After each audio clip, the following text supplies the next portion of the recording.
वैसे मैं एक बात और बोलना चाहता हूँ कि जो परेशानियां आपने बताई वो मेरी भी रही हैं। जब मैंने स्टार्ट किया था तो वो सारी परेशानियां मेरी भी थी, लेकिन मेरे को 20 साल लग गए समझने में कि ये सिस्टम क्या है, ये कैसे फंक्शन करता है, इसमें कमियां क्या हैं, प्रॉब्लम क्या है और उसका सॉल्यूशन क्या होगा।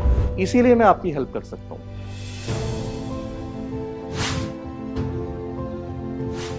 आपको समझ नहीं आता कि what is the first step if you want to learn कि पहले स्टेप बाय स्टेप कैसे चलें आगे। ये कंफ्यूजन है, किस फील्ड को चूज करें बेसिकली। और इसमें एक और प्रॉब्लम ये है कि आप ये सोचते हैं कि जो हमें इनिशियल बोला जा रहा है 6 महीने 1 साल, वो हम करें कहाँ पे। ट्रायल कोर्ट में जाएं, हाई कोर्ट जाएं, सुप्रीम कोर्ट जाएं, ये भी तो होता है ना साथ में।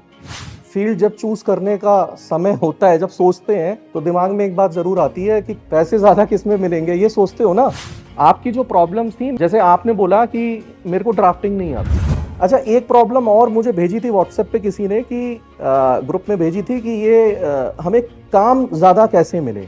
We want to do work, लेकिन वर्क हमारे पास है नहीं ज्यादा, तो हम क्या करें उसके लिए। ये भी तो एक प्रॉब्लम है। बेसिकली 2 समस्याएं हैं। एक तो समस्या ये है कि समझाने वाला कोई नहीं है जैसे आप समझना चाहते हैं, एक प्रॉब्लम तो ये है। और दूसरी प्रॉब्लम ये है कि अगर कोई समझाना भी चाहे तो क्या उन्हें ये पता है कि कैसे समझाना है, ये भी एक प्रॉब्लम है। मतलब एक तो ये होता है कि अगर मैंने आपको समझाया, किसी काम के लिए बोला, सपोज कीजिए आप मेरे जूनियर हैं, आप मेरे साथी हैं, और मैंने आपको बोला कि ये काम कर दीजिए आप कोर्ट जाके, तो आपको मैं एक तो ढंग से समझा पाऊं पूरी बात, कि मैं ऐसे समझाऊं कि वो आपके समझ में आ जाए, तभी तो उस काम को आप अच्छे से कर पाएंगे। अगर मैं शॉर्टकट में समझा दूंगा या ऐसे जैसे अभी आपने बोला कि बस ये ड्राफ्ट कर लो या ये काम कर दो, अगर मैं उसकी गहराई में जाके बताऊंगा नहीं, समझाऊंगा नहीं, तो समझ में कैसे आएगा। इन सारी प्रॉब्लम्स का सॉल्यूशन है मेरे पास, वो दूंगा मैं आज।